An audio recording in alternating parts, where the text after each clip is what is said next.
ऐं ह्रीं श्रीं ऐं क्लीं सौः हंसा शिवा सोऽहं श्री गुरु श्री दत्तात्रेय श्री महाउत्तर बाबाजीनाथ श्री गुरु श्री पादुकां पूजयामि तर्पयामि नमः। नमस्ते मित्रों, श्री विद्यापीठ में आप सभी साधुओं का स्वागत है। मार्गशीर्ष मास, दत्तात्रेय मास, इसमें आज दूसरे गुरुवार की आपको शुभकामनाएं। ये जो दत्त नवरात्रि अभी कल से शुरू हो चुकी है, इसमें गुरु से संबंधित जो व्याख्यान है, हमारे कुछ लेक्चर चल रहे हैं, इसमें एक और लेक्चर आपके सामने प्रस्तुत कर रहा हूँ। ये लेक्चर श्री स्वामी समर्थ महाराज जी के बारे में है।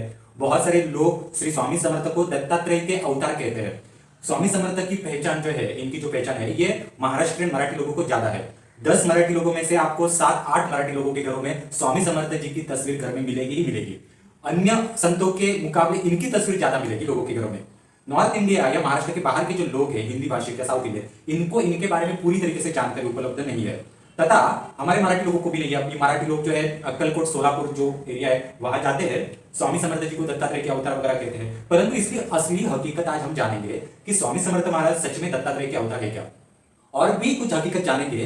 पहले आपको ये कुछ इतिहास समझ के लेना पड़ेगा। ये इतिहास इनके किसी चरित्र में ज्यादातर नहीं है, या इतने लोग नहीं जानते इनके बारे में। वो जो एक गुप्त इतिहास, गुप्त रहस्य है इनके बारे में। स्वामी समर्थ, आपको ये तो पता होगा कि भारत में, हिंदू धर्म में या पूरे वर्ल्ड में एक अद्वैत वेदांत का ग्रुप है। अद्वैत दर्शन, ब्रह्म सूत्र, शंकराचार्य जी के जो अद्वैत वेदांत के कुछ सूत्र है, जो रमणा महर्षि का ग्रुप है, रामकृष्ण मिशन, परमहंस योगानंद रामकृष्ण मिशन, जो स्वामी विवेकानंद जी का ग्रुप है, उनके यहाँ पर भी अद्वैत वेदांत या अद्वैत दर्शन या अद्वैतता इनके बारे में कहा जाता है। अब त्रैलंग स्वामी, रामकृष्ण मिशन, परमहंस रामकृष्ण, स्वामी विवेकानंद, रमणा महर्षि, इनके पास जो अद्वैतता का अभ्यास गया है, ये गया कहां से? आज पूरे वर्ल्ड में जो अद्वैतता का जो ग्रुप चलते हैं, इनके बारे में अभ्यास चलता है, वो कहां से है? उनके मूल सूत्रधार कौन है? तो इनके मूल सूत्रधार श्री स्वामी समर्थ जी है। अद्वैतता का अभ्यास का जो पायाभूत ज्ञान अथवा जो शुरुआत है, ये स्वामी जी ने की। बहुत लोगों को लगता है कि वो रमणा महर्षि ने की, बहुत लोगों को लगता है कि वो रामकृष्ण मिशन से शुरुआत हुई। परंतु असल में आपको यहाँ एक बात समझ के लेनी पड़ेगी कि स्वामी जी के पास किन किन लोगों ने सीखा। स्वामी जी के पास रामकृष्ण, परमहंस रामकृष्ण जी ने भी अंतिम स्टेज में उन्होंने अभ्यास सीखा। जब उनको तोतापुरी और जो भैरवी उनको सिखाती थी, उसके बाद अंतिम समय में वो करदली वन में, श्री शैलम का जो एरिया है, वहां पर श्री स्वामी समर्थ जी के पास उन्होंने सीखा। जो पहले तो रामकृष्ण जी ने सारी चीजें सीखी हुई थी, परंतु आगे का जो ज्ञान होता है, आगे की जो चीजें होती है, वो स्वामी समर्थ जी के पास उन्होंने सीखी। तोतापुरी जो महाराज है, जिन्होंने रामकृष्ण जी को सिखाया था, उन्होंने भी अद्वैतता का जो नॉलेज है, आगे का जो नॉलेज है, वो भी इन्हीं के पास सीखा। उसके बाद त्रैलंग स्वामी, आप जानते होंगे, उन्होंने भी उन्हीं से सीखा। फिर गजानन महाराज, जो महाराष्ट्र के प्रसिद्ध संत है, साई बाबा, पुनः धनकवड़ी के शंकर महाराज, सिद्धरामेश्वरम नाम के एक संत है, संत तुकडोजी महाराज है, रंजित महाराज जी, बहुत प्रसिद्ध नाम है संत जी का, निसर्ग दत्त महाराज है, युक्तेश्वर गिरी भी जो है, त्रैलंग स्वामी, बामा केपा तथा देवराह बाबा, तिनकवड़ी महाराज, तोतापुरी महाराज, निगमानंद परमहंस, रामप्रसाद सेन, अनुकूल चंद्रा चक्रवर्ती, स्वामी विशुद्धानंद और श्री विद्या के गुरु जो प्रसिद्ध है वो करपात्री स्वामी जी। इन सारे लोगों ने जो अभ्यास जो किया है, तथा बुल्ले शाह भी एक मुस्लिम सूफी संत है वो, और भी बहुत सारे संत है, इन्होंने श्री स्वामी समर्थ जी के पास रह के अभ्यास किया।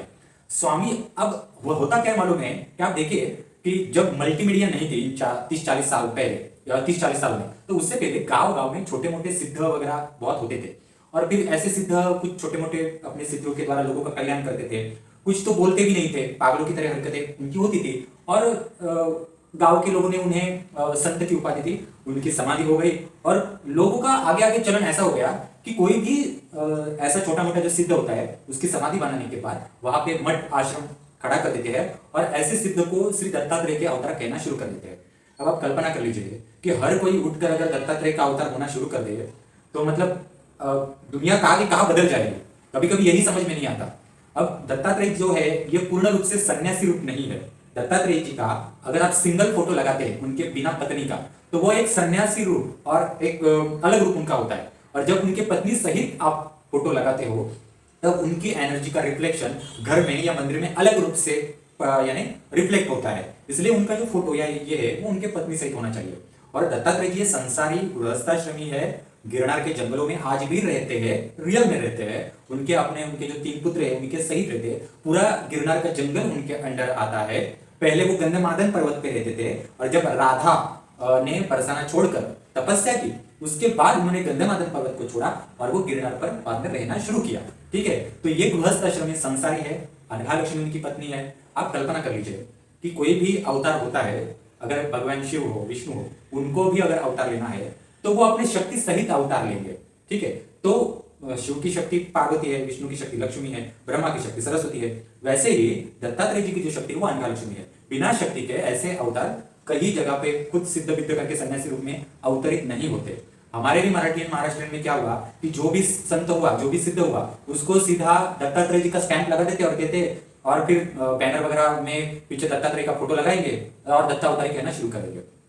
अरे पहले उसकी कोई वाइफ है क्या, जिसको आप संत या सिद्ध बोलते हो, उसका विवाह हो चुका है क्या, उसकी कोई शक्ति है क्या, पत्नी है क्या, वो भी देखना चाहिए। दत्तात्रेय जी के बहुत सारे अलग अलग टाइप की एनर्जी है, वो एक तंत्र शास्त्री गुरु है, तो उनके पास जिनको आप संत मान रहे हैं उनके पास ऐसा वहां से क्या चल के आया है, एक अभ्यास होता है, वो देखना होता है। हमारे यहाँ सारे जगहों पे ऐसा चलन है कि स्वामी समर्थ जी को सीधा दत्तात्रेय के अवतार मानना शुरू करते हैं। स्वामी समर्थ ये दत्ता अवतारी बिल्कुल भी नहीं है। स्वामी समर्थ जी को आदि पुरुष या मूल पुरुष कहा जाता है।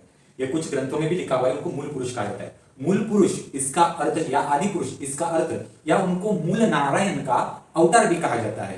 तो मूल नारायण का अवतार मतलब भगवान विष्णु का अवतार। मैंने मेरे पहले लेक्चर में भी कहा है कि भगवान विष्णु एक अलग सब्जेक्ट है, उनको नारायण ये पद या एक रूप दिया गया है, परंतु ये पूर्ण रूप से नारायण नहीं बनते। नारायण श्री कृष्ण और श्री राम जी को कहा जाता है। श्री कृष्ण और श्री राम विष्णु अवतार नहीं है, वो अवतार है आदि नारायण का।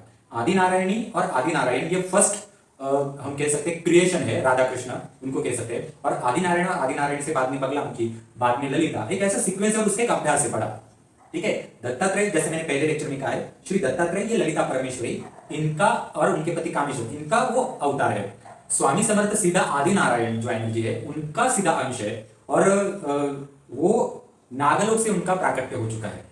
उनके अगर आप गूगल के ऊपर स्टोरी देखेंगे तो करदलीवन में जो सांपों का घर होता है, जिसे रेती के वारुल जिसे कहा जाता है, उनको तोड़ के उससे वो प्रकट हो चुके हैं। तो स्वामी समर्थ जी जो है वहां से एक्चुअली प्रकट होने की हकीकत भी क्या है कि जो नागलोक में, यानी आपको मैं बता दूं जहां पे इनका प्राकट्य हुआ करदलीवन जो श्री शैलम का कुछ हिस्सा है वो, तो वहां पर रावण का ननिहाल था। मतलब रावण की जो माता या रावण के जो हम कह सकते नाना हम कह सकते हैं, उनका जो महल या उनका जो राज्य था वो करदलीवन में था।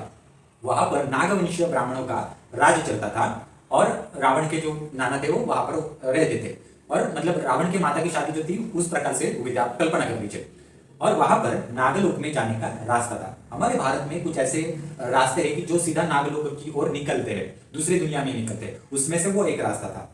तो वहां पर दो नागों ने, यानी नागलोक से एक नागिन और एक नाग, ये जो कपल था, इनको जिम्मेदारी दी थी कि जमीन से रेती निकालकर एक बड़ा सा वारुल बनाना है, घर बनाना है, जिससे कि पाताल लोक से स्वामी समर्थ जी की बॉडी जो है वो इंपोर्ट हो सके, ऊपर आ सके, इस प्रकार से। तो वो वारुल जो था वो बनाया गया था। आज भी आपको करदलीवन के एरिया में आप जाएंगे तो वहां पर बहुत सारे सांपों के वारुल दिखाई देंगे। अब वो बहुत लंबे समय तक वो जोड़ा था नाग नागिनी का, वो वहां पर वारुल बनाता था, यानी छोटे छोटा वारुल बनाते थे और वहां से श्री स्वामी समर्थ जी का प्राकट्य हुआ। ऐसा भी बाद में लोगों के मन में कहा जाता है कि श्री स्वामी समर्थ जी की जो समाधि है, इनकी समाधि जो है अक्कलकोट में आज भी है। रियल में ये कहे तो जो शक्ति नागलोक की बॉडी है, नागवंशीय बॉडी है, तो वो उसका विघटन करने के लिए भी या उसको डिसॉल्व करने के लिए भी हमारे मनुष्यों की जो मिट्टी है जमीन की, ये काम नहीं करेगी। उसके लिए आपको नागलोक की ही मिट्टी लगेगी। तो इनका जो समाधि है बाद में पूरा कार्य होने के बाद जो समाधि है, ये समाधि अक्कलकोट में उनकी जहां पर उन्होंने कार्य किया वहां पर नहीं हुआ। उसके भी काफी सारे रहस्य ऐसे है कि इतने 150-200 साल में बहुत उस टाइम दिखने जैसी सारी चीजें नहीं थी। गांव था, गांव में क्या होता था कि जो लोग बोलते थे वही आगे निकल जाता था, उसमें बहुत सारे ब्राह्मणाएं ही आगे निकल गए। तो स्वामी समर्थ जी का जो समाधि है वो रियल में वहां पर नहीं हुआ। उनकी जो समाधि है, उनका शरीर फिर से नागलोक में इंपोर्ट होने के लिए रास्ता भी नागलोक का चाहिए, तो अक्कलकोट में वो रास्ता नहीं था। इसलिए इन्होंने अपने ही शिष्यों के द्वारा जहां से उनका निर्माण हुआ वही करदलीवन में जाकर, वही जहां पर नागलोक का रास्ता था, वहीं से वो नागलोक में वापस चले गए। तो ये काफी सारे गुप्त रहस्यों की बातें हैं, लोगों को पता नहीं। पूरे वर्ल्ड में रमणा महर्षि और रामकृष्ण मिशन जो ट्रस्ट है, ये अद्वैत शास्त्र के बारे में लोगों को बताते हैं। रामकृष्ण परमहंस को बाद में कहा गया था कि आप अभी आगे चले गए हो तो महाकाली यानी जो काली माता का जो आप कर रहे हो उसको छोड़ दो, श्री स्वामी समर्थ जी ने उनको कहा था। ये इसलिए कहा था कि काली माता जो है वो ब्लैक एनर्जी है। ब्लैक एनर्जी मतलब जितनी भी निगेटिव एनर्जी, काली शक्ति जो होती है उसके ऊपर कमांड करने वाली एनर्जी है। और रामकृष्ण परमहंस काली से यानी आध्यात्मिक लेवल में वो बहुत आगे निकल गए थे, परंतु उनका जुड़ाव जो था वो काली माता से बहुत था। इसके कारण क्या होता था कि काली की जो एनर्जी है वो उनके बॉडी में भी स्टोर होती थी। लोगों में कहा जाता है कि रामकृष्ण परमहंस ने बहुत सारे लोगों के, शिष्यों के जो निगेटिव कर्मा है वो अपने शरीर के अंदर ली है, परंतु ऐसा नहीं है मित्रों। वो हुआ क्या कि काली माता ही खुद एक निगेटिव एनर्जी अपने अंदर खींचने वाली एक दैवीय शक्ति, जैसे सफेद एनर्जी होती है वैसे ब्लैक एनर्जी होती है। तो ब्लैक एनर्जी का पूरा साम्राज्य ही महाकाली के पास आता है। तो ये इतने जुड़े हुए थे कि उनके शरीर के अंदर इतना वो ब्लैक एनर्जी स्टोर होती गई कि वो रिफ्लेक्ट होकर जो है वो कैंसर के रूप में परावर्तित हो गई। तो इन्होंने वो सलाह भी दी थी। अलग अलग संत जो थे उस समय उनके पास सीख के चले गए। जो 1818 सेंचुरी का जो समय था जब स्वामी समर्थ थे, बहुत वहां पर लोग सीख के चले गए। तो स्वामी समर्थ ये कोई दत्त अवतारी नहीं है। दत्त महाराज जी का जो ब्रह्मांड है, उनका जो काम है वो अलग है। श्री स्वामी समर्थ जी का जो काम है वो अलग टाइप का काम है। इवन लोगों में ये भी भ्रमणाएं होती है, श्रीपाद वल्लभ स्वामी जो है जिनको एकमुखी दत्त कहा जाता है, उनको भी लोग जो है वो दत्त अवतारी कहते हैं। एक्चुअली एकमुखी दत्त जो श्रीपाद वल्लभ है वो अलग है। जो महाअवतार बाबा जी इनका अवतार है, इनका फर्स्ट अवतार हम कह सकते हैं, ठीक है। उसके बाद स्वामी समर्थ जी ये आदि नारायण का अवतार है, जिनको मूल पुरुष कहा जाता है। इसलिए इनका पूजन, इनका महत्व बहुत ज्यादा है। सारे संतों से भी ज्यादा इनका पूजन होता है। और तीसरी एक बात, इनके अवतार आपको समझ में आ गए। और दत्तात्रेय जी जो है, जिनको तीन मुखी दत्तात्रेय कहा जाता है, ये ब्रह्मा विष्णु महेश के अवतार नहीं है। लोग अपना संशोधन करते वो करने दो, मैं अपना अभ्यास बता रहा हूं। तो दत्तात्रेय जी जो है वो आदि परमेश्वर कामेश्वर शिव के अवतार है। कैसे क्या है मैंने अपने पिछले लेक्चर में भी आपको समझाया हुआ है। तो इस प्रकार से ये तीनों का आप समझ सकते हैं अवतार। कभी आगे बढ़कर मैं आपको एकमुखी दत्त श्रीपाद वल्लभ स्वामी और जो दत्तात्रेय, जो तीन मुखी दत्तात्रेय कामेश्वर के अवतार, इनका भी मैं कार्य आपको समझाऊंगा। तीनों भी डिफरेंट डिफरेंट एनर्जी है, परंतु विश्व में अलग अलग काम होते हैं, उसके लिए मिलना पड़ता है। तो ये एक नियति होती है। अभी आपने निगमानंद परमहंस, साई बाबा, शंकर महाराज, रमणा महर्षि के बारे में सब सुना, देखा। ये सारे संत कर्दलीवन में होते थे। सारे संतों को अभी जो युक्तेश्वर गिरी है, क्रिया योग, जिनको क्रिया योग के स्वामी कहा जाता है या क्रिया योगी कहा जाता है, तो लोगों को इतना ही पता होता है कि परमहंस योगानंद जिन्होंने जो ऑटोबायोग्राफी ऑफ योगी लिखा, तो उनके गुरु युक्तेश्वर गिरी है। इसलिए लोग क्या करते हैं कि युक्तेश्वर गिरी भी क्रिया योगी ऐसा कहा जाता है, वही मेडिटेशन करते हैं ऐसा कहा जाता है। आप कल्पना कर लीजिए कि इतने सारे लोग युक्तेश्वर गिरी के ट्रस्ट में भी आज सीखते हैं। झारखंड में भी आज YSS परमहंस योगानंद जी की जो ट्रस्ट है वहां पर भी क्रिया योग सीखते हैं। परंतु इतना सीखने के बाद भी वहां से कोई आज 2023-2024 में इतने सालों में कोई एक योगी ऐसा नहीं बना है कि जिनकी क्वालिटी परमहंस योगानंद जी के पास थी या युक्तेश्वर गिरी के पास थी। क्योंकि इन्होंने जो सीखा ये पूरा का पूरा आगे नहीं बढ़ा है। तो इन्होंने क्या सीखा इसके ऊपर कोई संशोधन ही नहीं करता है। लोगों को इतना ही लगता है कि इन्होंने आंखें बंद की, कुंडलिनी जागरण किया, मेडिटेशन किया, किसी चक्रा की जाके ऊपर कुछ ध्यान अवस्था प्राप्त की। इस इतने से ये सारी चीजें नहीं होती। हर योगी का अंदर की तपस्या की बात कुछ अलग होती है। युक्तेश्वर गिरी ने सारी चीजें सीखने के बाद कुछ समय तक स्वामी जी के पास रह के आगे का अद्वैत दर्शन, अद्वैत वेदांत भी सीखा। ये जो सारी सीख होती थी, इसमें श्री यंत्र जो होता था इसका भी पूजन होता था। विदाउट श्री यंत्र के पूजन, श्री यंत्र का अभ्यास, श्री यंत्र की शक्तियां पूरी की पूरी बंदिश बिना खड़ी किए कोई भी संत बन नहीं सकता। श्री यंत्र की एनर्जी खड़ी करना मतलब क्या है कि जो नवग्रह होते हैं, जो कायनात होती है, भूत भविष्य वर्तमान, पृथ्वी, पंचमहाभूत वगैरह जो होते हैं, ये सारी एनर्जी को देवी देवता होते हैं, इनके ऊपर खुद का अधिकार प्राप्त करना। और ये जब खुद का अधिकार प्राप्त होता है श्री यंत्र के सिद्धि और इनके द्वारा, तब किसी संत की जो कुंडली होती है यानी जो बर्थ चार्ट होता है, ये बर्थ चार्ट नॉर्मल व्यक्ति जो होते हैं इनसे अलग हो जाता है। और संतों के ऊपर के बर्थ चार्ट में जो सूर्य, चंद्र, बुध, मंगल, गुरु, ये जो ग्रह होते हैं ये कमांड नहीं करते, इनके ग्रह कुछ और होते हैं और मनुष्य के ऊपर के ग्रह कुछ और होते हैं। ये डिफरेंस है। आप जब श्री विद्या, बगलामुखी, महाकाली, धूमावती करने के लिए चले जाते हो, तब आपकी कुंडली जो है वो अलग हो जाती है और आपकी कुंडली और जो मनुष्य की कुंडली है और आपकी कुंडली अलग हो जाती है। आपके पास कुछ अधिकार प्राप्त होते हैं भूत भविष्य वर्तमान के लिए। आप किसी व्यक्ति के निजी नियति में, निजी फ्यूचर में, भविष्य में या भूतकाल में घुसकर उसमें भी परिवर्तन कर सकते हो। आपके पास अमावस्या, पूर्णिमा, ये जो काले चक्र है, इनके ऊपर हैंडल करने की एनर्जी आ जाती है। तो मित्रों ये आज के जमाने में मुमकिन नहीं है, इसलिए मैं हमेशा कहता हूँ आप जो श्री विद्या बगलामुखी के मंत्र वगैरह दीक्षा कहीं से लेते हैं, महाकाली के श्री विद्या की जो दीक्षा लेते हैं वो पूरी तरीके से गलत दीक्षा है। वो उस तरह से दीक्षा नहीं होती, मंत्रों के जाप करके रट्टा करके दीक्षा नहीं होती।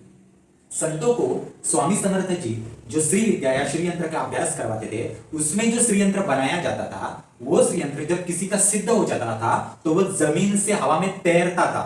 जब जमीन को छोड़कर श्री यंत्र हवा में तैरता है तब कहा जाता है कि वो जो संत है या फिर वो शिष्य है वो संत रूप को प्राप्त हो गया। एक अभ्यास से ये सारा अभ्यास जो था वो करदलीवन में होता था। मेरे पास श्री स्वामी समर्थ जी के ऐसे बहुत सारे किस्से हैं।